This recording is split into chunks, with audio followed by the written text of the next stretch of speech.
오늘 우리에게 주신 하나님 말씀 여호수아 3장 7절 8절 2절 말씀입니다.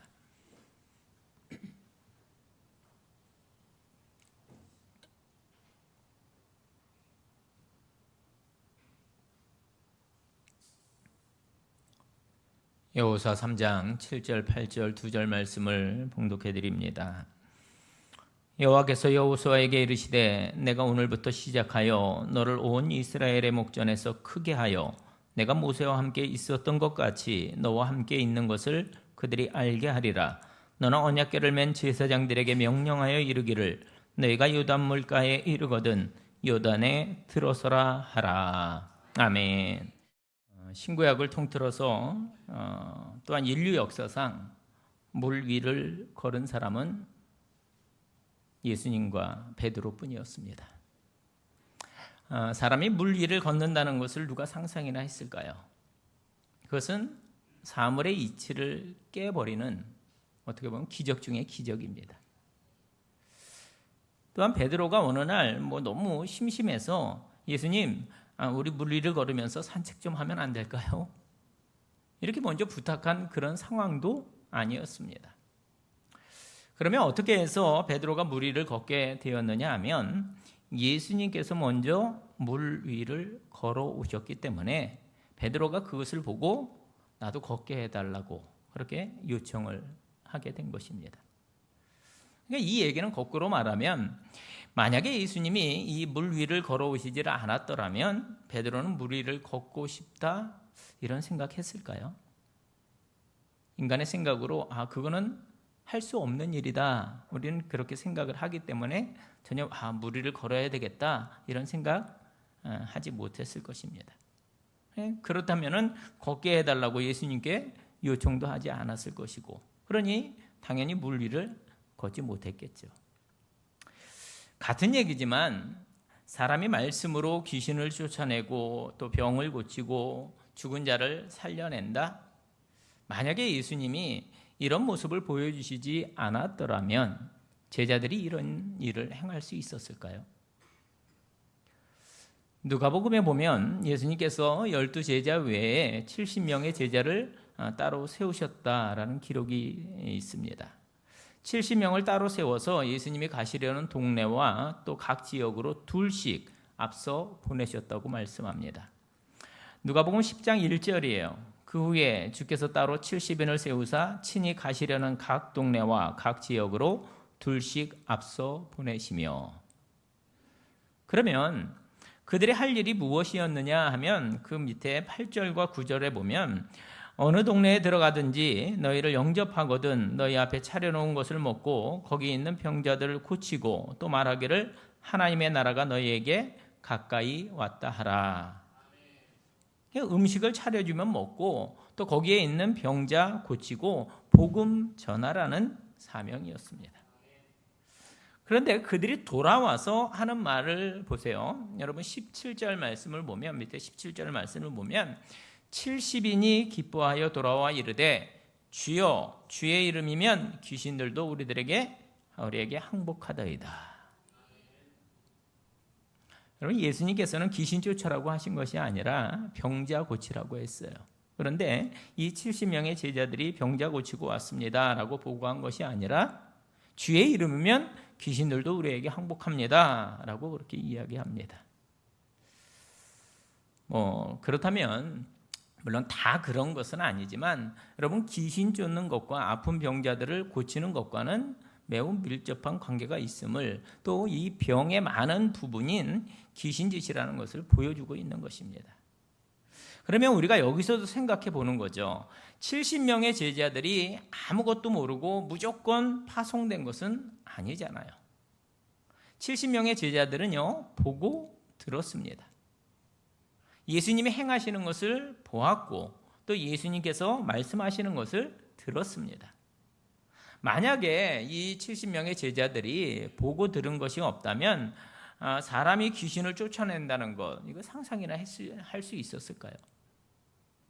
아니 보이지도 않는 귀신을 사람이 무슨 수로 쫓아냅니까? 또한 사람이 어떻게 병을 고칩니까? 병에게 너 나가라 하면 병이 나갑니까? 병에게서 고침받아라 한다고 그냥 병이 고쳐집니까?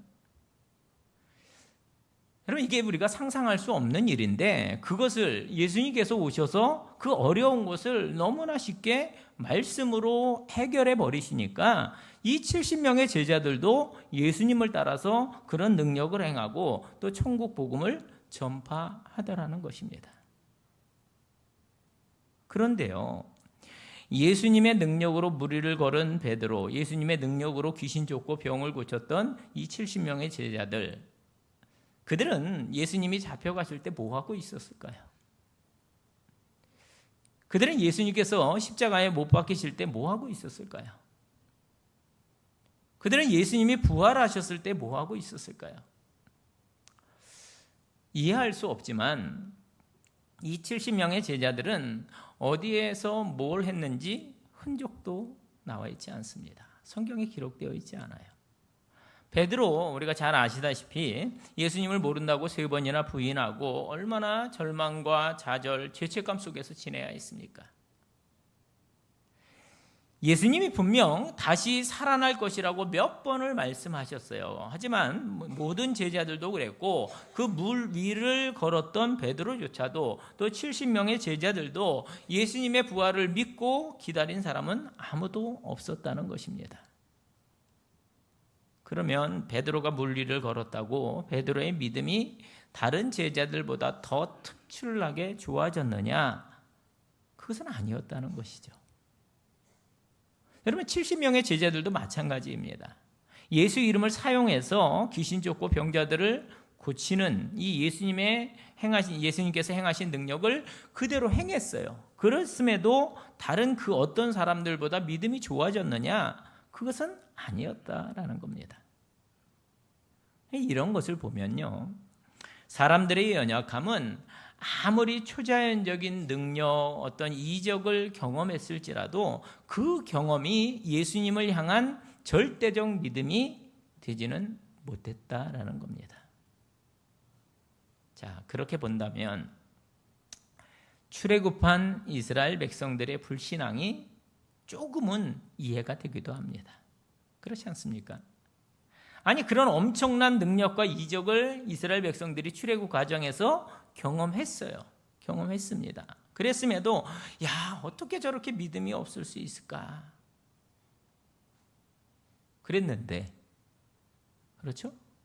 우리가 출애굽 과정을 보면서 저런 능력을 보여주셨는데 정말로 장자의 죽음이 넘어가는 것도 보여주셨고, 또 광야 여정 가운데서도 수많은 홍해도 갈라졌고 만나와 메추라기도 또 구름 기둥과 불 기둥, 얼마나 많은 것들을 반석에서 물도 나고 그런 많은 것들을 경험했음에도 불구하고 어떻게 저들이 저럴 수 있을까? 그랬는데 그럼에도 불구하고 믿음이 없을 수 있구나 하는 게 조금 이해가 된다라는 거죠. 혹시 진짜 센, 더 엄청난 기적을 경험하게 되면 그것이 믿음이 될 수 있었을까요? 한번 생각해 보는 거죠. 여러분, 200만 명 이상의 이스라엘 백성들이 홍해 바다를 건넌 것과 베드로가 물 위를 걸은 것과 어느 것이 더 큰 기적일까요? 사람 수로 따지면 200만 명 이상이 경험한 것이냐, 베드로 한 명이 경험한 것이냐로 보자면 홍해 바다 사건이 더 큰 기적 같지만 200만 명은 갈라진 바닷속을 육지처럼 건넌 것이고요, 베드로는 아예 물 위를 걸었어요. 바다가 사람을 아예 들고 있었다는 거죠. 이렇게 생각해 보니까 더 헷갈리고 답이 안 나오는 것 같아요. 그러다가 좀 그랬습니다. 제가 하나님께 그랬어요. 하나님, 구약에서는 바다가 갈라지고 신약에서는 바다 위를 걷고 이것을 좀 이렇게 믹스해서 정말 만약입니다. 만약에 200만 명 이상의 그 이스라엘 백성들이 홍해를 갈라서 그 밑으로 걸어간 것이 아니라 아예 홍해 가르지 않고 그 베드로처럼 그 위를 걸어서 건넜다면 그들에게 더 큰 믿음이 생기지 않았을까요? 어떨 것 같습니까, 여러분?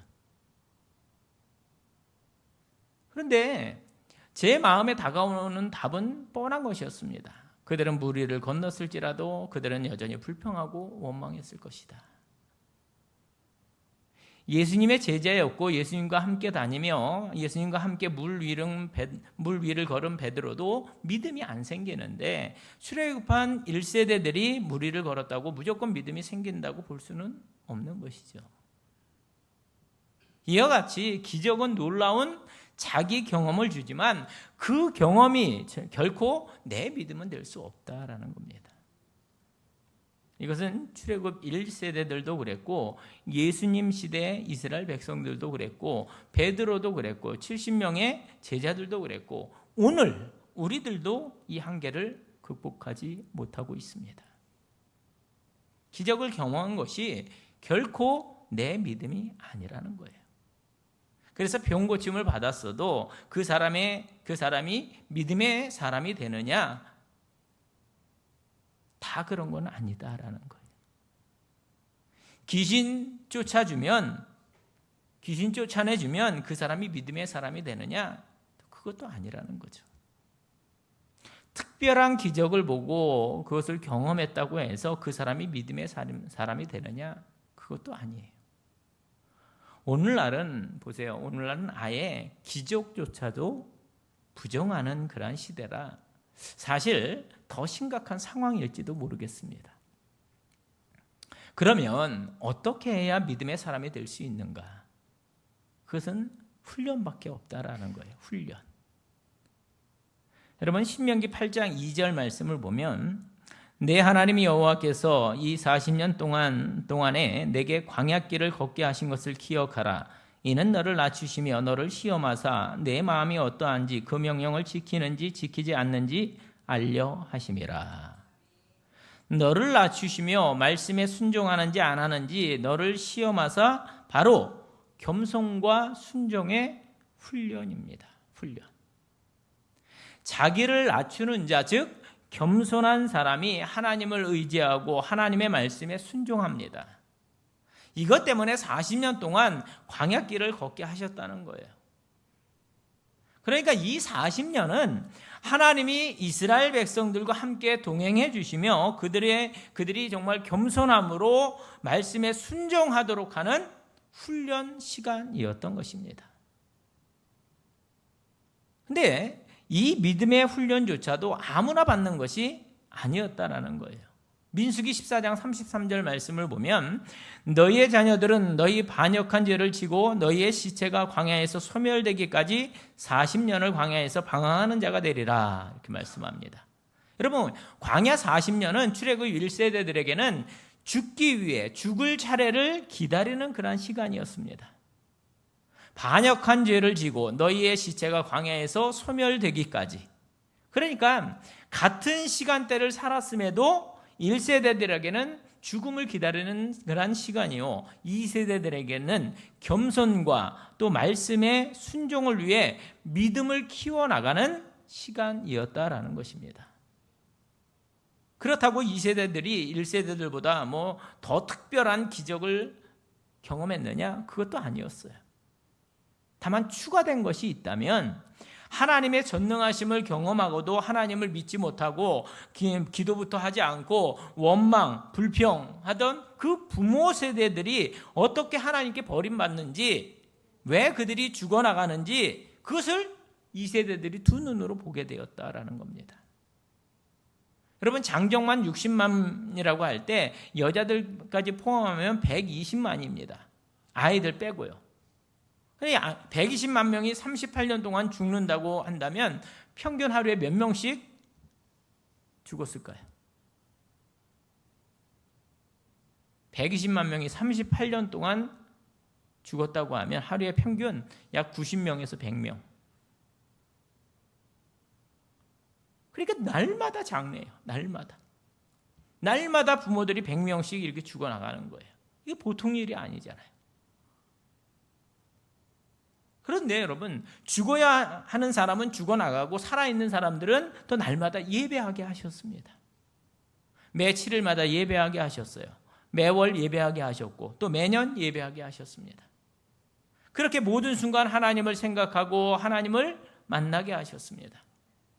그런데 기적을 보고도 믿음이 없었던 그러한 사람들이었지만 날마다 예배 가운데 하나님을 찾고 하나님을 만나고 하니까 겸손함으로 말씀에 순종하게 하니까 그들에게 믿음이 생기더라는 겁니다. 그리고 드디어 출애굽 1세대들이 다 죽고 누구만 빼고요? 여호수아와 갈렙만 빼고 이제 드디어 가나안 땅을 눈앞에 두고 있습니다. 다시 38년 만에 가데스 바네아에 다시 집결을 한 거죠. 거기서 모세도 죽고 모세에 이어서 여호수아가 이스라엘의 지도자가 됩니다. 이때 여호수아가 38년 전처럼 정탐꾼을 보내는데 각 지파별로 한 명씩 뽑아서 12명을 보냈던 과거와는 달리 2명만 뽑아서 보냅니다. 믿음 없는 사람 10명 가봤자 아무 소용없다는 것을 여러분 여호수아가 뼈저리게 느꼈거든요. 그래서 이번에는 믿음 있는 사람 2명만 뽑아서 보내는데 이 2명의 정탐꾼이 기생 라합의 집에 들어가서 거기서 정보를 얻고서 돌아와서 하는 말이 뭐냐? 여러분 여호수아 2장 24절입니다. 또 여호수아에게 이르되 진실로 여호와께서 그 온 땅을 우리 손에 주셨으므로 그 땅의 모든 주민이 우리 앞에서 간담이 녹더이다 하더라. 그러면 이 세대들이 한 이 보고서를 한번 분석해 보는 거죠. 38년이 흐르는 동안 거인 같았던 가나안 땅 사람들이 덩치가 줄어들었을까요? 아니면 메뚜기 같았던, 자기들을 그랬잖아요. 우리는 메뚜기와 같다 그랬잖아요. 그랬던 이스라엘 백성들이 덩치가 갑자기 이렇게 커졌던 것일까요? 아니 어떻게 38년 만에 완전히 다른 보고를 할 수 있냐라는 겁니다. 답은 뻔한 거예요. 그들의 덩치나 이스라엘 백성들의 덩치나 달라진 것은 하나도 없습니다. 상황은 똑같아요. 그러나 달라진 것이 있다면 그들의 시선이 달라졌다는 겁니다. 10명의 정탐꾼이 볼 수 없었던 전능하신 하나님, 역사하시는 하나님, 가나안 땅으로 이끄시는 하나님을 38년이 지난 후 2명의 정탐꾼들은 보더라는 거예요. 그들의 보고 속에는요, 그 땅의 주민들이 어떻고 저떻고 그런 보고가 없습니다. 그들의 보고는 하나님께서 우리에게 그 땅을 주셨다. 이것이 그들의 핵심 보고였습니다. 하나님이 우리에게 그 땅을 주신다는데 누가 감히 안 되어 할 수 있겠습니까? 누가 감히 그게 되겠어? 누가 할 수 있겠어요? 바로 이 믿음이 생긴 겁니다. 보이지 않았던 하나님을 출애굽 2세대들은 보기 시작했다라는 거죠. 이 믿음을 통해서 하나님은 더 큰 능력을 행하십니다. 하나님께서는 여호수아에게 이렇게 말씀하셔요. 오늘 본문 8절. 너는 언약궤를 맨 제사장들에게 명령하여 이르기를 너희가 요단물가에 이르거든 요단에 들어서라 하라. 요단강물이 갈라지지도 않았는데 먼저 들어가라는 거예요. 아마 출애굽 1세대들 보고 이렇게 하라고 하면 그들이 아멘 할렐루야 하면서 순종했을까요? 뻔하죠. 우리를 여기서 물에 빠져 죽이려고 한다 하면서 또 얼마나 원망했을까요? 그래서 그들의 수준은 홍해 바다가 갈라지고 나서 건너는 그런 수준이었다라는 거죠. 그런데 같은 상황인데 지침이 다릅니다. 물에 먼저 들어가래요. 그리고 여호수아가 하나님의 명령을 받아서 이스라엘 백성들에게 전하는데 이렇게 말합니다. 여호수아 3장 13절. 온 땅의 주 여호와의 궤를 맨 제사장들의 발바닥이 요단물을 밟고 멈추면 요단물 곧 위에서부터 흘러내리던 물이 끊어지고 한 곳에 쌓여 서리라. 여호수아는 이 믿음을 고백합니다. 믿고 요단강으로 들어가면 하나님이 물을 멈추게 하실 것이다.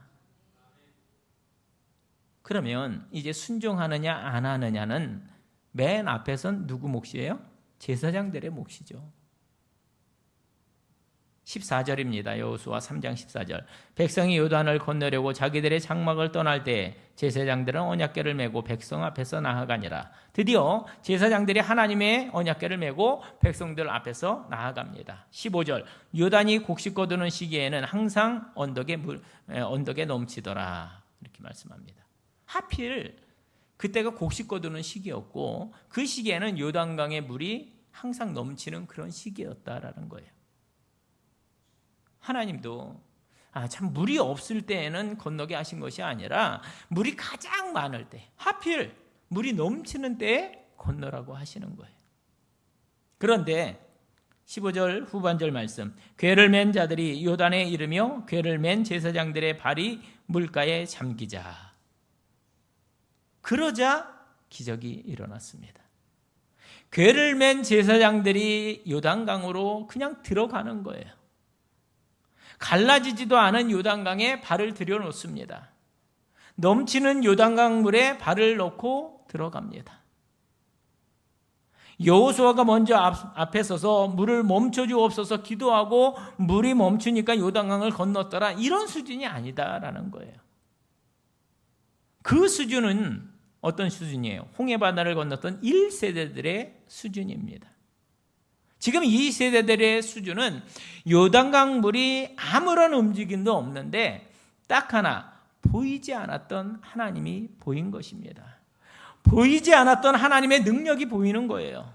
그러니 하나님이 들어가라 했으니 우리는 들어간다. 하나님이 하라 했으니 우리는 한다. 이거죠. 그러면 하나님께서 책임져 주실 것이다. 할렐루야. 자, 그렇게 믿음으로 요단강으로 들어서자 16절입니다. 곧 위에서부터 흘러내리던 물이 그쳐서 사르단에 가까운 매우 멀리 있는 아담 성읍 편두리에 일어나 한 곳에 쌓이고 아라바의 바다 여매로 향하여 흘러가는 물은 온전히 끊어짐에 백성이 여리고 앞으로 바로 건널세. 그렇게 다 건넜어요. 그리고 18절, 여호와의 언약궤를 맨 제사장들이 요단 가운데서 나오며 그 발바닥으로 육지를 밟는 동시에 요단물이 본 곳으로 도로 흘러서 전과 같이 언덕에 넘쳤더라. 여러분, 이 어려운 것을 여호수아와 또 출애굽 2세대들은 하나님을 믿음으로 해내고야 맙니다. 하나님을 향한 믿음이 광야 38년 동안 자란 거죠. 그래서 여러분, 믿음은 자라야 합니다. 아무리 기적을 경험했다 할지라도 그 기적은 내 믿음이 아닙니다. 내 믿음은 훈련을 통해 자라나야 합니다. 그래서 진짜 기적은 내가 변하는 것이 기적입니다. 나 같은 것이 말씀으로 변화하는 것이 기적입니다. 나 같은 것이 하나님을 사랑할 수 있게 된 것이 기적입니다.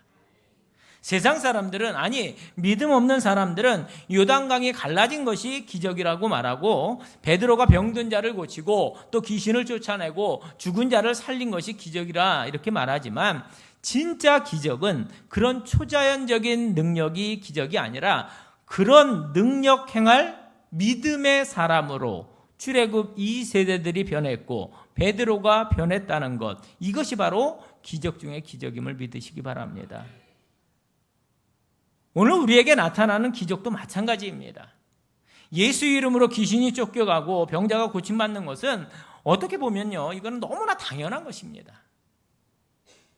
주님의 능력이기 때문에. 진짜 기적은 기도 안 하던 사람이 기도하기 시작하는 것이 기적이고요. 내가 5분도 기도 못하던 내가 30분 기도할 수 있게 된 것. 이게 엄청난 기적 아닙니까? 또 말씀 없이 살던 사람이 날마다 말씀을 묵상하며 사는 것, 이게 기적이죠. 또 예배를 소홀히 여기던 사람이 예배를 사모하게 된 것이, 이게 기적입니다. 고집스럽던 내가, 나밖에 몰랐던 내가, 남한테 상처 주며 살았던 내가, 하나님을 무시하며 하나님 마음 아프게 했던 내가 자기의 잘못을 깨닫고 회개함으로 하나님을 사랑하게 되고 또 다른 사람을 돌아보게 된 것, 이게 기적입니다. 그러므로 나 중심의 사람이 하나님의 사람이 되어서 하나님의 능력을 행할 수 있게 된 것이 진짜 기적임을 여러분 믿으시기 바랍니다.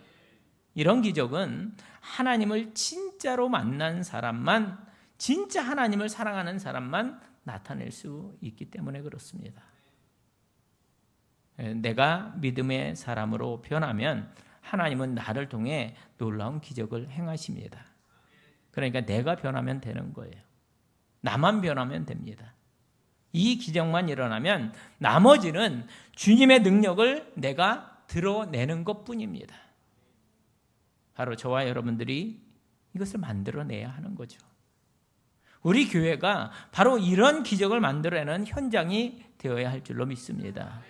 기적 중의 기적, 최고의 기적, 바로 저와 여러분들의 생각과 삶이 믿음으로 변화되는 이 놀라운 기적, 이 기적을 통해서 하나님의 전능하심을, 예수 이름의 능력을 세상에 증거하는 우리 모두가 될 수 있기를 주님의 이름으로 축원을 드립니다. 기도하겠습니다. 하나님 아버지, 바다가 갈라져 통과한 기적보다, 물 위를 걸은 기적보다, 내가 변하여 아직 갈라지지도 않은 요단강을 믿음으로 들어가는 이 세대들의 변화된 믿음이 진짜 기적이었음을 깨닫게 하시니 감사를 드립니다. 오늘 우리도 기적을 만들어내는 자가 되게 하여 주시옵소서. 기적 중의 기적, 바로 내가 믿음의 사람으로 변화되는 이 놀라운 기적, 이 기적을 만들어내며 나를 변화시켜 주시는 살아계신 하나님을 증거하며 사는 우리 모두가 되게 하여 주시옵소서. 예수님의 이름으로 기도하옵나이다. 아멘.